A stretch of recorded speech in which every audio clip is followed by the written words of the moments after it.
আমি তোমাদের অর্ক স্যার। আমি তোমাদের জিওগ্রাফি নেবো এবং ওয়েলকাম টু টিপিআর একাডেমিয়া। এই টিপিআর একাডেমিয়ার ক্লাসে তোমাদের সবাইকে আমি স্বাগত জানাচ্ছি। আমার সাবজেক্ট জিওগ্রাফি। আজকে আমি তোমাদের সাথে একটা খুব ইম্পর্টেন্ট কিন্তু খুব ইজি একটা চ্যাপ্টার নিয়ে ডিসকাস করব। সেই চ্যাপ্টারটার নাম হচ্ছে শিলা বা রক। এই শিলা বা রক যদি আমার এক্সামের পার্সপেক্টিভে আমি দেখি, এক্সামের পার্সপেক্টিভে যদি দেখি, সেক্ষেত্রে দেখতে পাবো যে এই শিলা বা রক যদি তুমি একটু স্টাডি করো, দেখবে এই শিলা বা রক থেকে কিন্তু অনেক কোশ্চেন, এমসিকিউ কোশ্চেন কিন্তু ফাঁসে, মানে এমসিকিউ কোশ্চেন কিন্তু আসে। তো আমাদের এই চ্যাপ্টারটাতে কোনো রকম ভাবে ঢিলেমি দিলে চলবে না। আমাদের এই চ্যাপ্টারটাকে ইন ডেপথ অ্যানালাইসিস করতে হবে এবং ইন ডেপথ আমাদের কিন্তু পড়াশোনাটা করতে হবে। তো আমি আমার এক্সপিরিয়েন্স শিলা চ্যাপ্টারটা সম্পর্কে তোমাদেরকে দেবো, আমার এক্সপিরিয়েন্সটা শেয়ার করব, তার সাথে ইম্পর্টেন্ট ইম্পর্টেন্ট যে পয়েন্টস গুলো আছে সেই পয়েন্টস গুলো তোমাদের সাথে ডিসকাস করব।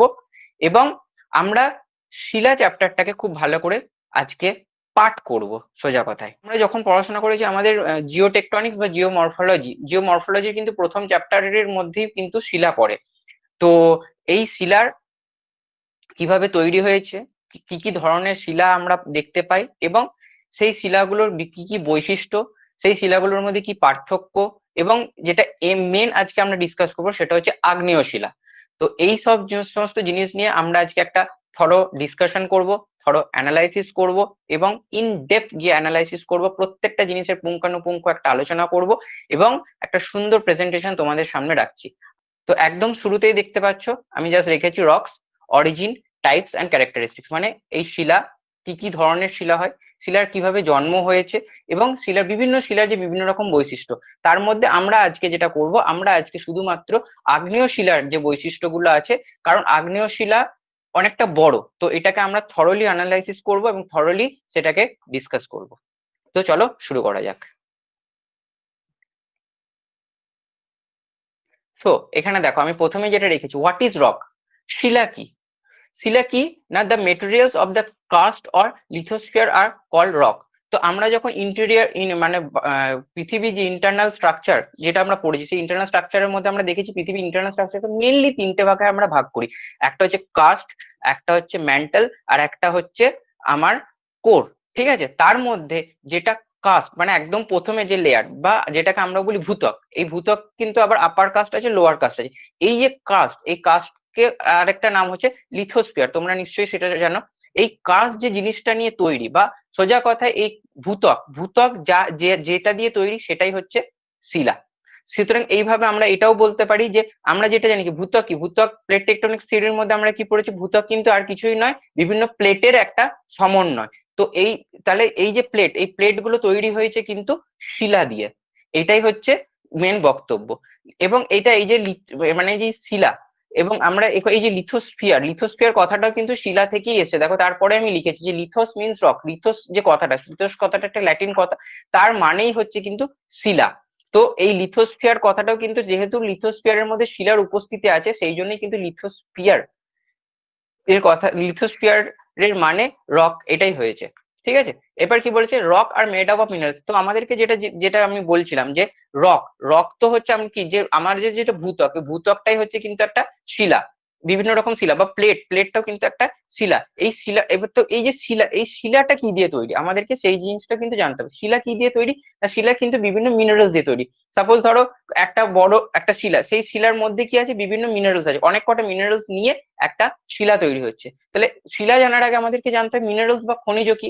যেমন তোমরা জানো ফেলসপার একটা মিনারেলস, একটা কোয়ার্টস একটা মিনারেলস, মাইকা বা অভ্র একটা মিনারেলস। তো এই মিনারেলস গুলো কি, মিনারেলস কি বলছি আমি তারপরে লিখেছি, দেখো minerals R more than one element of the earth's crust are originated to form compounds known as minerals. Minerals কি বলছে যে আর্থের যে ক্রাস্ট বা ভূত্বকের মধ্যে অনেকগুলো এলিমেন্টের মধ্যে one of the most important element সেটা হচ্ছে মিনারেলস, এবং এই minerals organize to form rocks.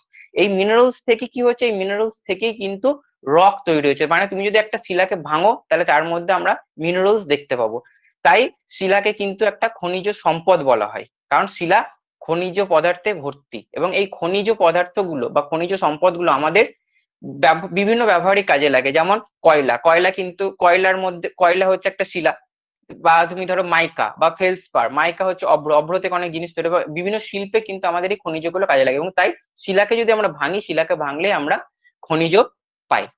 ঠিক আছে, তো এখানে দেখো, এখানে আমি একটা ইম্পর্টেন্ট জিনিস মানে তোমাদের সাথে ডিসকাস করে নিই। সেটা হচ্ছে দেখো, important elements of the world and crust. মানে আমাদের যে ভূত্বক আছে, এই ভূত্বকের মধ্যে দেখো প্রথম টেবিলের মধ্যে আমি কি লিখেছি, মিনারেলস, একটু বড় করে দিই তোমাদের সুবিধা, দেখার সুবিধার জন্য, mineral exposed on the land surface of the আর্থ। এই ডেটাগুলো একটু ভালো করে মনে রাখবে, কারণ এখান থেকে কিন্তু অনেক এমসিকিউ তোমাদের আসে। সেখানের মধ্যে কি আছে দেখো, প্রথমে যে মিনারেল গুলোর মধ্যে দেখো, আমাদের যেটা আর্থের কাজ বা ভূত্বক আছে, ভূত্বকের মধ্যে কিন্তু সব থেকে বেশি পরিমাণে যে খনিজটা পাওয়া যায় সেটা হচ্ছে কিন্তু ফেলসপার। এখানে তোমরা যদি দেখো, তাহলে তোমরা দেখলেই বুঝতে পারবে, আমি এটাকে জাস্ট একটা পয়েন্ট করে দিচ্ছি, দেখো ফেলসপার, দেখতে পেলো? ফেলসপারের পার্সেন্টেজ কত? 30%। তো এখান থেকে যদি তোমার একটা এমসিকিউ হয় যে সব থেকে বেশি কোন মিনারেলস আমাদের ল্যান্ড সারফেসের মধ্যে, আর্থের ল্যান্ড সারফেসের মধ্যে পাওয়া যায়, সেটা হচ্ছে ফেলসপার। তার পার্সেন্টেজ কত? 30%। তারপরে কি আছে? কোয়ার্টস। কোয়ার্টস এর পার্সেন্টেজ কত? 28%। তারপরে কি আছে? ক্লে মিনারেলস এন্ড মাইকা, তার পার্সেন্টেজ কত? 18%। তারপরে কি আছে? ক্যালসাইট, তার পার্সেন্টেজ কত? 9%। তারপরে আছে আয়রন অক্সাইড, তার পার্সেন্টেজ কত? 4%। এবং এবং অন্যান্য বিভিন্ন যে মিনারেলস গুলো আছে সেগুলো নিয়ে হচ্ছে 1.1%। তাহলে এখান থেকে তোমাদেরকে কি মনে রাখতে হবে, যে আমাদের যে বিভিন্ন মিনারেলস গুলো আছে, সেই মিনারেলস গুলোর, যে আমাদের যে বিভিন্ন মিনারেলস গুলো আছে, সেই মিনারেলস গুলোর মধ্যে সব থেকে ইম্পর্টেন্ট যেটা মিনারেলস, যেটা আমাদের পৃথিবী পৃষ্ঠের মধ্যে সব থেকে বেশি পাওয়া যায়, সেই মিনারেলসটা হচ্ছে কি না? ফেলসপার। এটা মনে রাখবে, প্রথম সব থেকে বেশি পাওয়া যায় ফেলসপার, তারপরে পাওয়া যায় হচ্ছে কোয়ার্টস। অনেক সময় কোশ্চেন এইভাবে ঘুরিয়ে করে যে আমাদের ল্যান্ড সারফেসের মধ্যে সব থেকে বেশি যেটা পাওয়া যায় সেটা হচ্ছে ফেলসপার, কিন্তু যেটা দ্বিতীয় পাওয়া যায়, দ্বিতীয় সব থেকে বেশি কি পাওয়া যায়? কোয়ার্টস। তৃতীয় সব থেকে বেশি কি পাওয়া যায়? Clay minerals and mica. এগুলো একটু মনে রাখবে।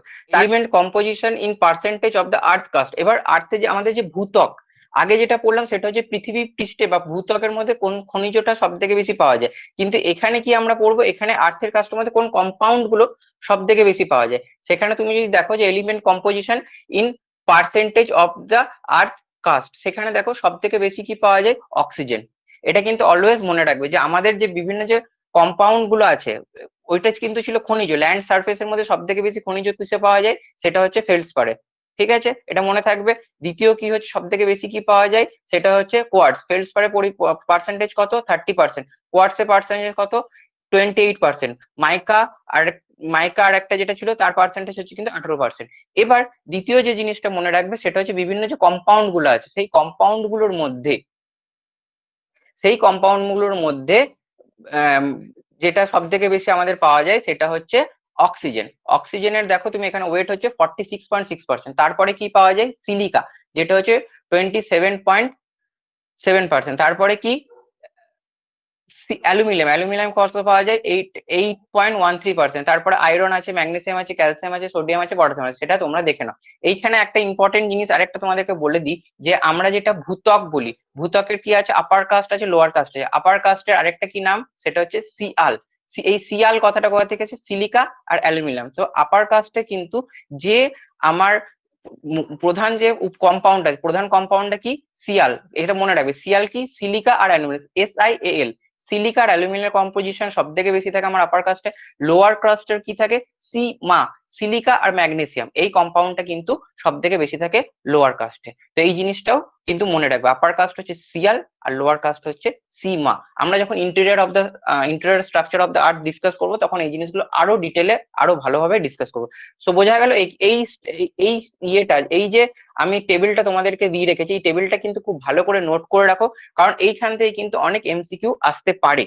কারণ হচ্ছে তোমার, এবং সেখানে তুমি যে যে পয়েন্ট গুলো আরেকবার ডিসকাস করে দিই, যে যে পয়েন্ট গুলো মনে রাখবে, এক হচ্ছে সব থেকে বেশি আমাদের মিনারেল যেটা ল্যান্ড সারফেসে পাওয়া যায় সেটা হচ্ছে ফেলসপার, যার পার্সেন্টেজ হচ্ছে 30%। তারপরে সব থেকে বেশি কি পাওয়া যায়? তারপরে সব থেকে বেশি পাওয়া যাচ্ছে হচ্ছে কোয়ার্টস, তার পার্সেন্টেজ কত? তার পার্সেন্টেজ হচ্ছে আমার 28%। ঠিক আছে, আরেকটা কি হচ্ছে এলিমেন্ট কম্পোজিশন, যেগুলো আছে এলিমেন্ট কম্পোজিশন গুলো দেখে রাখবে, সেখানের মধ্যে দেখে রাখো সব থেকে বেশি যেটা আছে সেটা হচ্ছে 46.6% হচ্ছে অক্সিজেন, তারপরে কি আছে সিলিকা, তারপরে অ্যালুমিনিয়াম, তারপরে আয়রন, তারপরে ম্যাগনেসিয়াম, এগুলো মনে রাখবে। আরেকটা যেখানে জিনিস যেটা মনে রাখবে সেটা হচ্ছে সিয়াল আর সীমা, মানে আপার কাস্ট যেটা আছে, আপার কাস্ট হচ্ছে সিলিকার অ্যালুমিনিয়ামের পার্সেন্টেজ সব থেকে বেশি, আর লোয়ার কাস্ট হচ্ছে সিলিকার ম্যাগনেসিয়ামের পার্সেন্টেজ সব থেকে বেশি। এই কয়েকটা জিনিস তোমরা এখান থেকে জাস্ট একটু মনে রাখবে। তো এবার নেক্সটটাতে চলে এলাম। নেক্সট এর মধ্যে যেটা আসছে সেটা হচ্ছে যে এই যে শিলা, তাহলে শিলা কি সেই জিনিসটা তোমরা প্রত্যেকে জানলে যে শিলা হচ্ছে আমাদের যেটা লিথোস্ফিয়ার বা আর্থের যেটা কাস্ট বা ভূত্বক, সেই ভূত্বকটা হচ্ছে শিলা। এবং এই শিলা কি বিভিন্ন রকম যেটা আমাদের প্লেট দিয়ে গঠিত, এবং এই শিলা কি দিয়ে গঠিত না, এই শিলা গঠিত হচ্ছে বিভিন্ন খনিজ নিয়ে। সেই খনিজের আমরা বিভিন্ন যে উপাদানগুলো আছে পৃথিবী পৃষ্ঠে কত সেটাও জানলাম। এবার আসছে শিলা। শিলা কত ধরনের হয়? শিলা প্রধানত আমাদের শিলা কত ধরনের হয়? প্রধানত আমাদের শিলা হয় তিন ধরনের, একটা হচ্ছে ইগনিয়াস রক বা আগ্নেয় শিলা, একটা হচ্ছে সেডিমেন্টারি রক বা পাললিক শিলা, আর একটা হচ্ছে মেটামরফিক রক বা রূপান্তরিত শিলা। আগ্নেয় শিলা কি? আগ্নেয় শিলা হচ্ছে যে আমাদের আগ্নেয় শিলার আরেকটা নাম হচ্ছে কিন্তু প্রাথমিক শিলা। তার মানে কি যে শিলাটা প্রথমে আসে, তো পৃথিবী যখন তৈরি হয়েছিল বা যে শিলাটা প্রথমে তৈরি হয়েছিল, যে ভূপৃষ্ঠের মানে আমাদের ভূ অভ্যন্তরে যেটা আমাদের ম্যান্টেল আছে, আপার ম্যান্টেল, যদি আমরা আর্থের যে স্ট্রাকচার যেটা তোমরা সবাই জানো, সেখানে যে আপার ম্যান্টেল আছে সেখানে কি হয় যে ম্যাগমা উত্তপ্ত অবস্থায় থাকে, এবং এই ম্যাগমা ভূপৃষ্ঠের কোনো একটা দ্বার বা কোনো একটা ছিদ্র বা কোনো একটা ফাটল বরাবর ভূপৃষ্ঠের উপরে উঠে আসে, এবং উপরে উঠে এসে বায়ুর সংস্পর্শে এসে সে কি হয়, মানে সে ঠান্ডা হয়, সে সলিডিফাই হয় এবং কনসলিডেটেড হয় এবং ক্রিস্টাল হয়ে সে শিলায় পরিণত হয়। এই শিলাটাই হচ্ছে আমার আগ্নেয় শিলা। এবং কি হলো, এই যখন এবার কি হলো, এই যে শিলাটা আমার তৈরি হলো আগ্নেয় শিলা, সেটা আমার কি হলো, সে ভূপৃষ্ঠের উপরে তৈরি হয়েছে। এবার আগ্নেয় শিলা যখন আমরা পড়বো, মানে এরপরে যখন আমরা আগ্নেয় শিলা নিয়ে আরো ডিসকাশন করবো, তখন আমরা জানতে পারবো আগ্নেয় শিলা কিন্তু শুধুমাত্র পৃথিবী পৃষ্ঠের উপরেই তৈরি হয় না, আগ্নেয় শিলা কিন্তু পৃথিবী পৃষ্ঠের নিচেও তৈরি হয়। সেটা আমরা পরে আসছি। আমরা যেটা ধরে নিলাম যে হ্যাঁ, পৃথিবী পৃষ্ঠের ওপরে যে আগ্নেয় শিলাটা তৈরি হলো, এবার এই যে আগ্নেয় শিলাটা আমার তৈরি হলো, এই আগ্নেয় শিলাটা কি হবে এবার, তার মধ্যে কি হবে, নানা মানে যেটা আমাদের ওয়েদারিং যেটা আমরা বলি ক্ষয়ী ভবন, পুঞ্জি ভবন, এগুলো হয়ে কি হবে যে বিভিন্ন আমাদের এজেন্ট আছে, বিভিন্ন এজেন্ট বলতে কি না, আমার বায়ু, আমার নদী, আমার হিমবাহ, এরা কি করবে, এরা এদেরকে এই শিলাটাকে কি করবে, আস্তে আস্তে আস্তে আস্তে আস্তে আস্তে কি করবে, একে ক্ষয় করে দেবে। এবং এই ক্ষয় হয়ে যাওয়ার ফলে পরে পরে কি হবে, এই ক্ষয় হয়ে গিয়ে এরা কোনো না কোনো একটা জায়গায় জমবে, এবং স্তরে স্তরে জমে চাপ, স্তরে স্তরে জমে গিয়ে তারা তখন কিসে তো পরিণত হবে, পাললিক শিলায় পরিণত হবে। তাহলে পাললিক শিলা হচ্ছে দ্বিতীয় শিলা। তাহলে আমরা কি জানলাম, প্রথম যে শিলাটা তৈরি হচ্ছে সেটা হচ্ছে আগ্নেয় শিলা।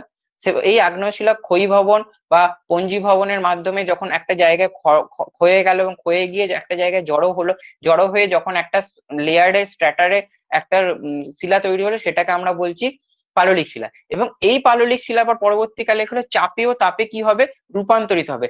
আগ্নেয় শিলাও কিন্তু চাপে ও তাপে রূপান্তরিত হয়ে রূপান্তরিত শিলায় পরিণত হয়, আবার পাললিক শিলাও কিন্তু চাপে ও তাপে পরিবর্তিত হয়ে রূপান্তরিত শিলায় পরিণত হয়। তো মোটামুটি তিনটে শিলা সম্পর্কে তোমাদেরকে একটা আইডিয়া দিয়ে দিলাম, যে আগ্নেয় শিলা কি, পাললিক শিলা কি, আর রূপান্তরিত শিলা কি। ঠিক আছে? আচ্ছা, এরপরে দেখো, এরপরে যে জিনিসটা নিয়ে আমরা আলোচনা করব, এটাকে একটু তোমাদের জন্য ছোট করে দিই। সেটা হচ্ছে যে origin of different types of rocks. তো এই যে শিলা, যে বিভিন্ন ধরনের যে শিলাগুলো নিয়ে আমরা আলোচনা করছি, সেই শিলাগুলো তৈরি, আমি তোমাদেরকে গল্পটা করছি, এই গল্পটা যদি তোমাদেরকে শিলা চক্র, এটা তোমরা প্রত্যেকেই পড়েছো, এটা নতুন কিছু নয়, কিন্তু আমি একটা এটাকে তোমাদেরকে একটা গল্পের মাধ্যমে বোঝানোর চেষ্টা করছি। তুমি দেখো, বুঝতে পারবে যে প্রত্যেকটা শিলা কিভাবে কিভাবে তৈরি হয়েছে। তো কি হচ্ছে না, আমাদের যে পৃথিবী পৃষ্ঠের উপর যে প্লেট গুলো আছে, যে টেকটনিক প্লেট গুলো আছে, সেই প্লেট গুলো কি হয়, হয় একে অপরের দিকে আসে, অথবা কি হয় তারা একে অপর থেকে দূরে সরে যায়, আবার রকম ভাবে পাশাপাশি বা আড়াআড়ি ভাবে চলে। প্লেটের আমরা জানি এই তিনটেই মুভমেন্ট হয়, একটা আসা উচিত। বা আমার আমার আমি আর এই কোশ্চেনটা আমার, এই প্লেট গুলো তাহলে স্যার চলে কি করে, প্লেট গুলো তো কোনো একটা, এই যে প্লেট গুলো আমরা বলছি প্লেট গুলো তো মুভমেন্ট করে, এই প্লেট গুলো কিভাবে মুভমেন্ট করে সেটা তোমাদেরকে একটু বলি। প্লেট গুলো কিভাবে মুভমেন্ট, আমরা কি জানি যে আমাদের পৃথিবী, যে একটু আগেই আমরা ডিসকাস করলাম কি, যে পৃথিবীর মোটামুটি ইন্টেরিয়ার বা কোরে মানে পৃথিবীর যেটা ইন্টেরিয়ার স্ট্রাকচারে কি আছে, একে আছে আমার হচ্ছে ভূত্বক, তারপরে হচ্ছে ম্যান্টেল, আর তারপরে হচ্ছে কোর। ঠিক আছে? এই যে ম্যান্টেল, এই ম্যান্টেলকে আবার দুটো ভাগে ভাগ করা হয়, একটা হচ্ছে আপার ম্যান্টেল আর একটা হচ্ছে লোয়ার ম্যান্টেল, তোমরা প্রত্যেকে জানো। এবার আমরা কি জানি যে এই যে আপার ম্যান্টেল আছে, এই আপার ম্যান্টেল কিন্তু সান্দ্র অবস্থা আছে, সান্দ্র বা প্লাস্টিক অবস্থায় আছে, মোল্টেড অবস্থায় আছে। এবং ভূপৃষ্ঠ থেকে আমরা যত নিচের দিকে যাই তত কি হয়, আমাদের তাপমাত্রা কি হয়, আমাদের তাপমাত্রা বাড়তে থাকে। এবার কিছু কিছু জায়গায় যখন আমরা ইন্টারনাল স্ট্রাকচার পড়বো দেখবো কিছু কিছু জায়গায় কমে, আবার কিছু কিছু জায়গায় বাড়ে, কিন্তু প্রধানত কি হয়, টেম্পারেচার যত নিচের দিকে যায় তত টেম্পারেচার কিন্তু বাড়তে থাকে। তাহলে এই যে ধরো দুটো, এই যে শিলাগুলো দুটো দুটো ধরো প্লেট, এই প্লেটটা কি হচ্ছে, একটা প্লেট হালকা, তাহলে কি হবে, যে ভারী হালকা প্লেটটা ভারী প্লেটের উপর এইভাবে যাচ্ছে, চেপে গেল। এবার এই যে দেখো, এই যে নিচের যে অংশটা আছে, এই অংশটা কি হচ্ছে, আস্তে আস্তে আস্তে আস্তে এই যে এইভাবে নিচের দিকে চলে যাচ্ছে। এবার এই যখন এই যে নিচের দিকে ও চলে যাচ্ছে, তখন কি হচ্ছে, ওই শিলাগুলো কি হচ্ছে, শিলাগুলো তাপে কি হচ্ছে, গলে যাচ্ছে। এবার যখন এই শিলাটা গলে গেল, শিলাটা গলে গেলে আমরা একটা জিনিস খুব ভালো করে জানি, সেটা হচ্ছে কোনো বস্তু যখন সে তাকে তাপ দেওয়া হয়, এবং তখন তাপ দেওয়া হলে সে কি হয়, সে বস্তুর কি হয়, ঘনত্বটা কমে যায়, এবং ঘনত্ব কমে গেলে সে বস্তুটা কি হয়, হালকা হয়ে যায়। এবং কোনো বস্তু যদি হালকা হয়ে যায় তখন সে আস্তে আস্তে আবার ওপরের দিকে উঠে আসে। ঠিক আছে, যেমন এটা একটা, যদি তোমাকে এক্সাম্পল বলি, তুমি দেখবে জল, জলকে যখন তুমি ফোটাতে শুরু করবে তখন দেখবে সেটা কি হয়, বাষ্পীভূত হয়ে যায়, মানে জলটা তখন তার তার যেটা পরিবর্তন হচ্ছে, তার আকারের পরিবর্তনে সেটা বাষ্প হচ্ছে, এবং বাষ্প হয়ে সেটা উপরের দিকে উঠে যাচ্ছে। ঠিক এইভাবে আমাদের যে শিলার মানে প্লেটটা নিচের দিকে নেমে এলো, সেই প্লেট নিচের দিকে প্লেটটা নেমে আসার জন্য এই যে দেখাচ্ছে, দেখো ধরো এটা একটা প্লেট, এটা একটা প্লেট, এই প্লেটটা ধরো নিচের দিকে নেমে এলো। এবার এই জায়গাটাতে কি হচ্ছে, এই জায়গাটাতে প্লেটটা গলে যাচ্ছে, এবং গলে গিয়ে কি হচ্ছে, যখন সে গলছে সে উত্তপ্ত হচ্ছে, উত্তপ্ত হয়ে কি সে হচ্ছে হালকা হচ্ছে। যখন সে হালকা হচ্ছে সে তখন এইভাবে উপরের দিকে উঠে আসছে। এবার যখন এই যে ধরো এইভাবে সে উপরের দিকে উঠে এলো, আমার হাতটাকে খুব ভালো করে দেখো, এই যে এইখান থেকে সে এইভাবে হালকা হালকা উত্তপ্ত হয়ে সে উপরের দিকে উঠে আসে। যখন এই প্লেটটার উপর এইভাবে সে ধাক্কা খেলো, এই যখন এসে যে এইখানটাতে সে যখনই ধাক্কা খেলো, তখন কি হচ্ছে, এই ওপরে কি সমুদ্র পৃষ্ঠ আছে বা ভূপৃষ্ঠ আছে, সে কিন্তু অনেক বেশি ঠান্ডা, কারণ যত উপরের দিকে উঠবে তত টেম্পারেচার কি হচ্ছে, আমার কমতে থাকছে, কারণ নিচের দিকে যত যাচ্ছে টেম্পারেচার বাড়ছে, তাহলে ঠিক তার উল্টোটা হচ্ছে এখানে।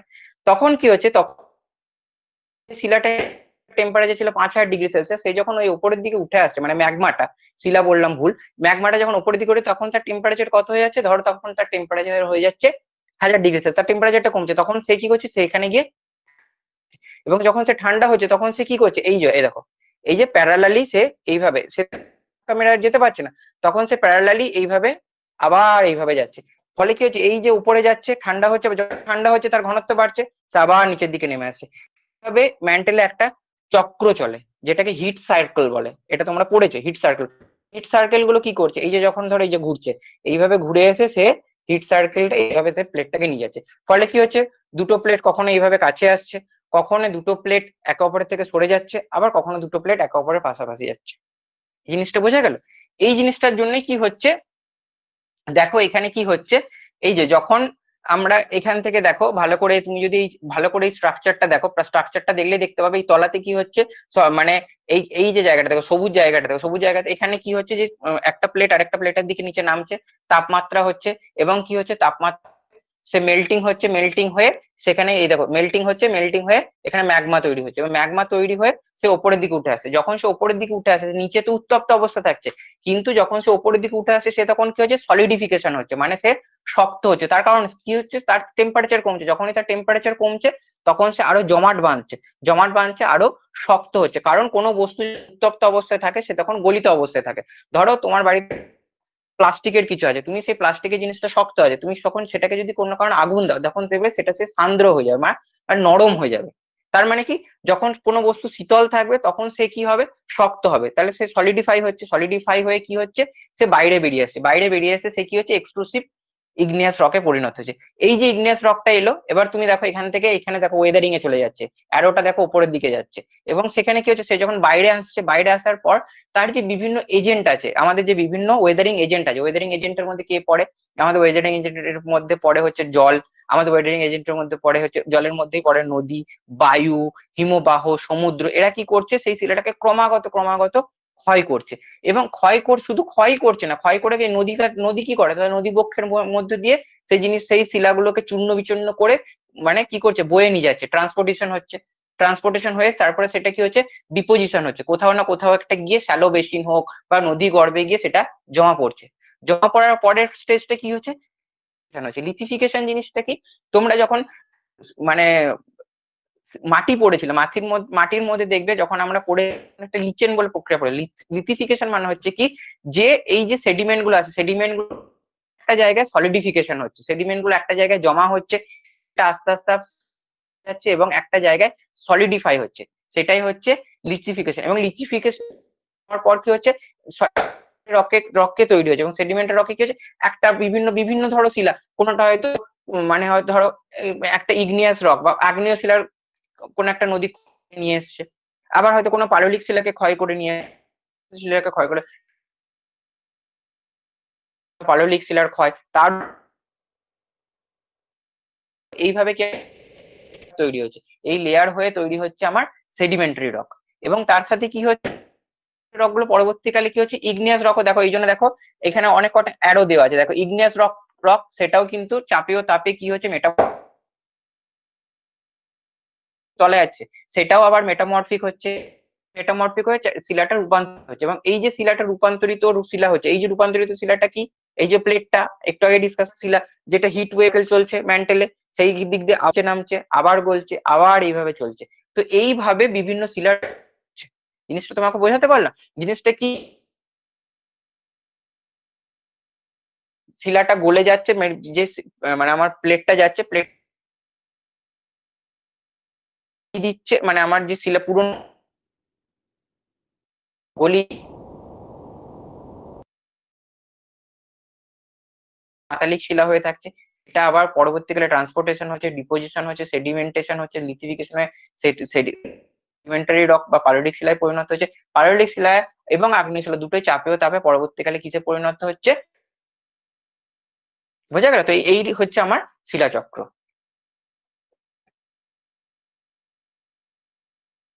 আচ্ছা, এবার আমরা যে জিনিসটা নিয়ে আলোচনা, সেটা সেটা হচ্ছে আমার ইগনিয়াস রক বা আগ্নেয় শিলা। ঠিক আছে, আগ্নেয় শিলাকে প্রথমে একটা জিনিস যেটা জেনে রাখো, আগ্নেয় শিলাকে আমি একটু আগেই বললাম, আগ্নেয় শিলা মানে যখন ভূপৃষ্ঠ বা পৃথিবী তৈরি হয়েছিল, তখন যে শিলাটা প্রথম তৈরি হয়েছিল সেটা কিন্তু আগ্নেয় শিলা। কেন? আগ্নেয় শিলাটাই তো প্রথম তৈরি হবে, ম্যাগমা বা প্লিউমটা ছিল, সেই প্লিউম মানে অনেক ম্যাগমা সমষ্টিকে একসাথে বলা হয় প্লিউম। এই ম্যাগমা যখন ভূপৃষ্ঠের থেকে ছিল, ভূত্বক থেকে বেরিয়ে আসে, বাইরে বেরিয়ে এসে কি হয়, লাভা, লাভা বাইরে বেরিয়ে এসে লাভা হয়েছে, লাভা হয়ে সেটা ঠান্ডা হয়েছে, ঠান্ডা হয়ে আগ্নেয় শিলা তৈরি হয়েছে। হবে, তারপরে তো সেটা ওয়েদারিং হয়ে সেডিমেন্টারি রক হবে, তারপরে সেটা মেটামরফিক রক হবে। তো এই জন্য এই ইগনিয়াস রককে কি বলা হয়, প্রাইমারি রক। দেখো আমি 3 নম্বর পয়েন্ট একটু আগেই ডিসকাস করে দিলাম যে এটাকে কি বলে, প্রাইমারি রক। তো ইগনিয়াস যে কথাটা আছে, ইগনিয়াস রক, এই কথাটা একটা ল্যাটিন ওয়ার্ড থেকে এসেছে। ল্যাটিন ওয়ার্ডটার মানে কি, ল্যাটিন ওয়ার্ডটা কি, ল্যাটিন ওয়ার্ডটা হচ্ছে ইগনিস, যার মানে হচ্ছে দেয়ার বাই ফায়ার। ফায়ার মানে কি আমরা জানি, ফায়ার মানে হচ্ছে আগুন বা আগ্নেয়। এই জন্য এই শিলাটার আরেকটা নাম, মানে আমরা বাংলায় একে কি বলি, আগ্নেয় শিলা। কারণ কি, এটা এটা আগ্নেয়গিরি থেকে উৎপত্তি হয়, এটাও হতে পারে, অথবা কি এটা অগ্নি বা ম্যাগমা, ম্যাগমা তো একটা জ্বলন্ত অগ্নিকুণ্ড বা একটা জ্বলন্ত প্লিউম যেটা আমরা বলি। তো এই জিনিসটা থেকেই তো উৎপত্তি হয়েছে, সেই জন্য এই যে ইগনিয়াস রক, এই ইগনিয়াস রকটা কি একটা ল্যাটিন ওয়ার্ড ইগনিস থেকে তৈরি হয়েছে, যার মানে হচ্ছে দেয়ার বাই ফায়ার। ঠিক আছে, এবং আরেকটা যেটা বললাম, এটা কি, এটা হচ্ছে প্রাথমিক শিলা। আরেকটা কি, যে এই আগ্নেয় শিলাটা কিভাবে তৈরি হয় সেটাও বললাম, তাও এখানে আরেকবার বলে দিচ্ছি, form due to cooling, acidification and crystallization hot and molten materials known as magma and lava। কি, যে আমাদের ভূত্বকের মধ্যে যে ম্যাগমা আছে সেটা কি, সেটা যখন তাপে ওপরের দিকে উঠে আসছে, ওপরের দিকে উঠে এসে যখন ভূত্বকে আসছে, ভূত্বকে এসে সে কি করছে, সলিডিফাই হচ্ছে, প্রথমে ঠান্ডা হচ্ছে, ঠান্ডা হওয়ার পর জমাট বাঁধছে, জমাট বেঁধে ক্রিস্টালাইজেশন হচ্ছে, এবং কি হচ্ছে, ভূপৃষ্ঠের মধ্যে যদি সেই শিলাটা তৈরি হয়ে যায় তাহলে সেটা হচ্ছে পাতালিক শিলা, এবং সেটা যদি ভূপৃষ্ঠের কোনো ছিদ্র বা কোনো ফাটল বরাবর বাইরে বেরিয়ে আসে তখন সেটা হয়ে যাচ্ছে লাভা। লাভা যখন বাইরে গিয়ে শীতল হচ্ছে, বাইরে গিয়ে যখন শীতল হচ্ছে, সেটা হচ্ছে সেখানে উপপাতালিক যে মানে যে মানে পৃষ্ঠের বাইরে যে যে শিলাগুলো আছে, আগ্নেয় শিলাগুলো আছে, যেগুলো সম্পর্কে আমরা এক্ষুনি ডিসকাস করব, সেই শিলাতে পরিণত হচ্ছে।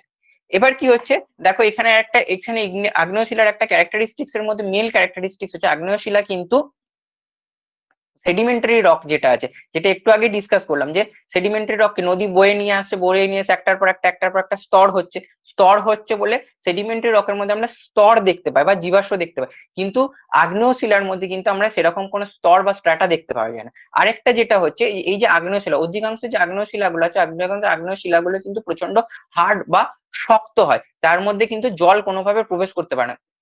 কিছু আলাদা আছে যেগুলো ফাইন গ্রেন হয়, যেমন ব্যাসল্টের মধ্যে কিন্তু জল খুব মানে সহজেই প্রবেশ করতে পারে। কিন্তু অধিকাংশ যে আগ্নেয় শিলা আছে, যে যেমন হচ্ছে গ্রানাইট, কারণ এগুলো কিন্তু খুব ঠোস বা খুব শক্ত, সেই কারণে তার মধ্যে দিয়ে কিন্তু জল খুব একটা প্রবেশ করতে পারে না। এবং সেই কারণে দেখো এখানে আরো দুটো জিনিস বলেছি, এখানে দেখো লিখেছি যে এদের কি আছে, আগ্নেয় শিলা দুই ধরনের হয়, একটা তাদের কি আছে, একটা have course and fine grain texture. কখনো তাদের শিলা যে টেক্সচার যেটা হয়, কখনো সেটা ফাইন গ্রেন হয়, কখনো কোর্স গ্রেন হয়। এটা কিভাবে হয়, কোন কোন শিলাগুলো কোর্স, কোন আগ্নেয় শিলাগুলো কোর্স গ্রেন হয়, মানে যার মানে খনিজগুলো বড় বড় হয়, যেটা দেখতে পাওয়া যায় খালি চোখে, আর কার যেগুলো ফাইন হয়, যেটা বুঝতে পারা যায় না, সেটা আমরা একটু পরেই ডিসকাস করবো, সেখানে তোমরা জানতে পারবে বা কিভাবে হয় সেটাও জানতে পারবে।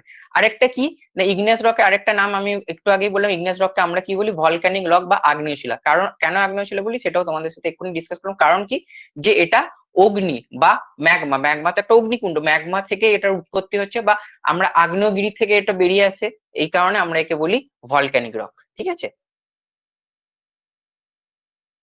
আচ্ছা, এরপরে যেটা মেন জিনিসে আসি, সেটা হচ্ছে যে ক্লাসিফিকেশন অফ ইগনেস রক। এই ইগনেস রককে কিন্তু বিভিন্ন বিজ্ঞানীরা বিভিন্ন ভাগে ভাগ করেছে। সেখান থেকে আমি মোটামুটি বা বিভিন্ন বই থেকে আমি স্টাডি করে যেগুলো দেখেছি, যে বিভিন্ন ওর যে বিভিন্ন কম্পোজিশন আছে, বিভিন্ন কম্পোজিশনের উপর ডিপেন্ড করে এই আগ্নেয় শিলাকে বিভিন্ন ভাগে ভাগ করা যায়। তার মধ্যে কি, যেটা 1 নম্বর আমি রেখেছি, দেখো আমি এটাকে একটু তোমাদের জন্য বড় করে দিই, বড় করে দিলে তোমরা বুঝতে পারবে যে ক্লাসিফিকেশন অফ ইগনেস রকের মধ্যে দেখো প্রথমেই যেটা রয়েছে সেটা হচ্ছে based on amount of silica.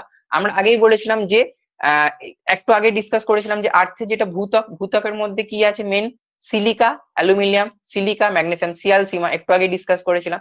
সেখানে দেখো যে অ্যামাউন্ট অফ সিলিকা, কোন আগ্নেয় শিলার মধ্যে সিলিকার অ্যামাউন্ট কত আছে, তার উপর বেস করে আমরা আগ্নেয় শিলাকে দুটো ভাগে ভাগ করি। একটা হচ্ছে অ্যাসিডিক ইগনিয়াস রক, একটা হচ্ছে বেসিক ইগনিয়াস রক।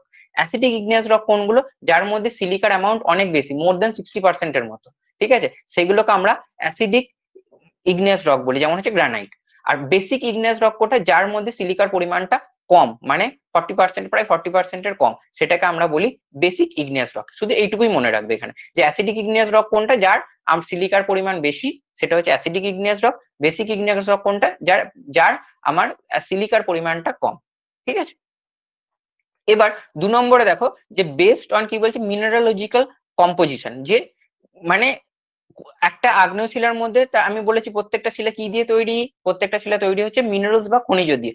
তা প্রত্যেকটা শিলার মধ্যে যে খনিজ উপাদান বা খনিজ কম্পোজিশনটা আছে, সেই কম্পোজিশনটা কি রকম আছে, সেই কম্পোজিশনটা কি রকম আছে সেইটার উপর বেস করে আগ্নেয় শিলাকে মোটামুটি 4টে ভাগে ভাগ করা হয়। একটা কি হচ্ছে, একটা হচ্ছে ফেলসিক ইগনিয়াস রক, একটা হচ্ছে ইন্টারমিডিয়েট ইগনিয়াস রক, একটা হচ্ছে ম্যাফিক ইগনিয়াস রক, একটা হচ্ছে আল্ট্রা ম্যাফিক ইগনিয়াস রক। ফেলসিক, তুমি নামটার মধ্যেই দেখো আছে ফেল আর সিক, মানে হচ্ছে ফেল মানে হচ্ছে ফেরাস, আর এটা হচ্ছে সিলিকন। তা যেখানে যে এই আগের যেমন ডিভিশন করেছিলাম সেরকম, ফেলসিক ইগনিয়াস রকটা কি কি না, যে শিলাটার মধ্যে আমার কি হচ্ছে না, যে শিলাটার মধ্যে আমার সিলিকার পরিমাণটা বেশি, সিলিকার পরিমাণ আমি যেটা বললাম মোর দেন 65%, সেটা হচ্ছে আমার ফেলসিক ইগনিয়াস রক। ইন্টারমিডিয়েট ইগনিয়াস রকটা কি, যে শিলাটার মধ্যে সিলিকার পরিমাণটা বা এই সিলিকার যে পরিমাণ, সেই সিলিকার পরিমাণটা যেখানে হচ্ছে আমার 40 to 65%, সেটা হচ্ছে ইন্টারমিডিয়েট ইগনিয়াস রক। ম্যাফিক ইগনিয়াস রকটা কি না, ম্যাফিক ইগনিয়াস রকটা হচ্ছে MaFiC, এখানে এখানে কি চলে এলো, Ma। ঠিক আছে, এম এ যে খনিজটা আছে, যেটা হচ্ছে ম্যাগনেসিয়াম, সেটা MA আর FiC মানে হচ্ছে এটা আয়রন। যার মধ্যে মানে সিলিকার পরিমাণ 40%-এর নিচে বা ম্যাগনেসিয়ামের পরিমাণ বেশি, সেটা হচ্ছে ম্যাফিক ইগনিয়াস রক। আর একটা আল্ট্রা ম্যাফিক মানে হচ্ছে অলিভিনকে তোমরা মনে রাখবে, একটা আল্ট্রা ম্যাফিক যেটাতে কি, যে একদমই সিলিকার পরিমাণ কিন্তু একদমই নাই, খুবই কম আছে, সেটা হচ্ছে আমার আল্ট্রা ম্যাফিক ইগনিয়াস রক। ঠিক আছে।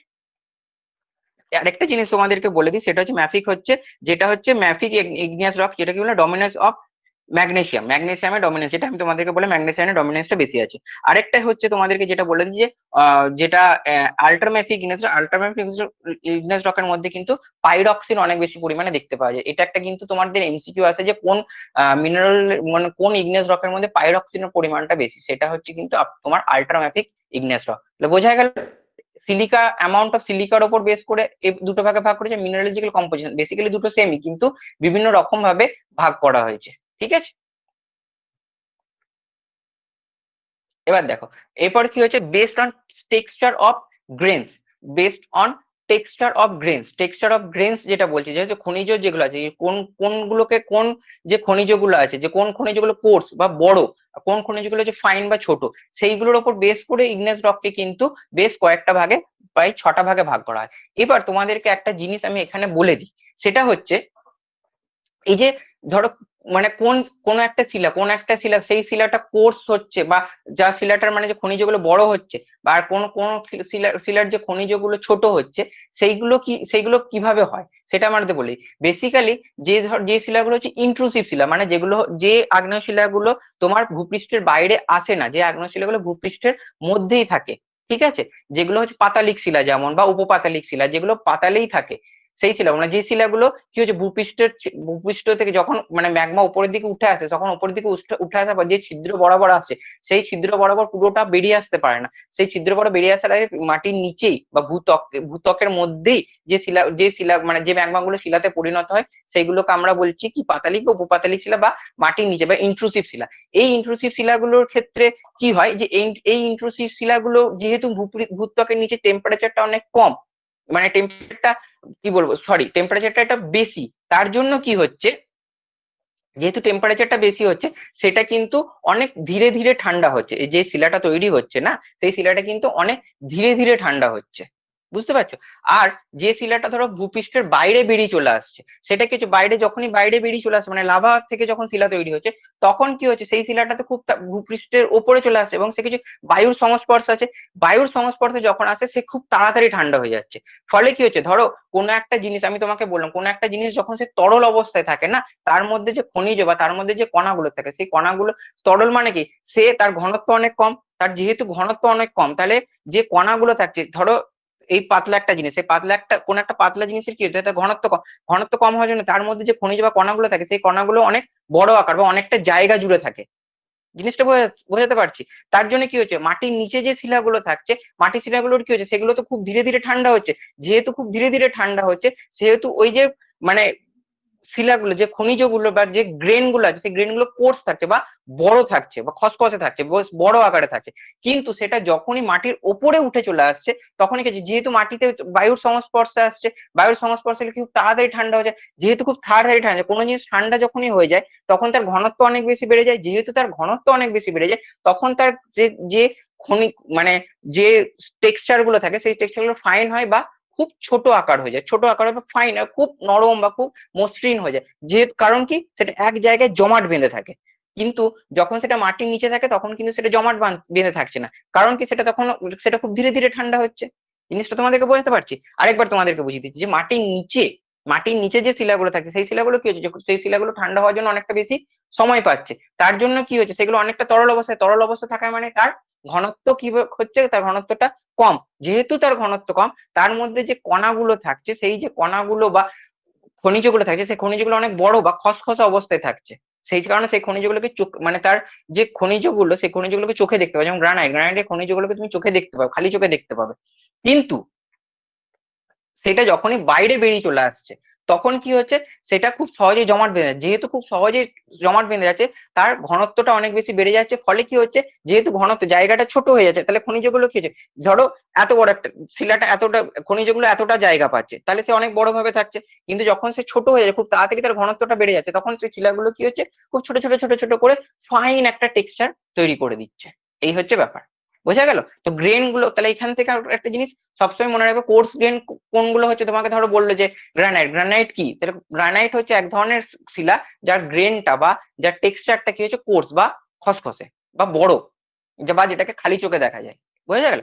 এখানে দেখো বেসড অন গ্রেনস যেগুলো আছে, based on texture of grains যেগুলো আছে, based on texture of grains এর উপর ডিপেন্ড করে কিসে ভাগ করা হচ্ছে, যে ছটা ভাগে ভাগ করে। তার মধ্যে প্রথম ভাগটা কি, প্রথম ভাগটা হচ্ছে পেগমাটিটিক রক।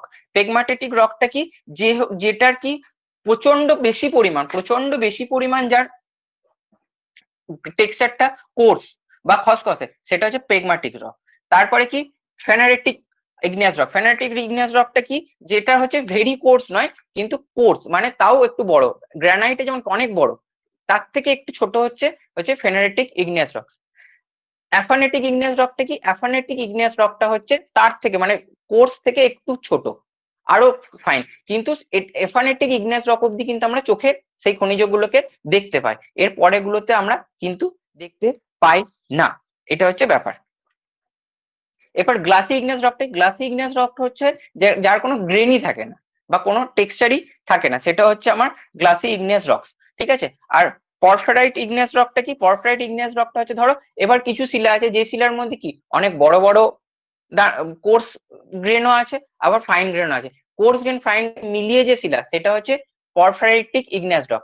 আর পাইরোক্লাস্টিক ইগনিয়াস রকটা কি, পাইরোক্লাস্টিক ইগনিয়াস রকটা আছে যে বিভিন্ন শিলা যখন এই যে ধরো আগ্নেয় শিলাগুলো এ এখন ভেঙে যাচ্ছে বা ফ্র্যাগমেন্টেড হয়ে যাচ্ছে। ফ্র্যাগমেন্টেড হয়ে যাওয়ার মানে যে শিলাটার মধ্যে যে গ্রেন গুলো আছে সেই গ্রেন গুলো যখন মানে ভেঙে যাচ্ছে বা ফ্র্যাগমেন্টেড হয়ে যাচ্ছে, এটা হচ্ছে পাইরোক্লাস্ট। এই পাইরোক্লাস্ট শব্দটা হচ্ছে একটা ল্যাটিন শব্দ, এই ল্যাটিন শব্দ যার মানে হচ্ছে ফ্র্যাগমেন্টেড বা ভেঙে যাওয়া। বুঝতে পারছো?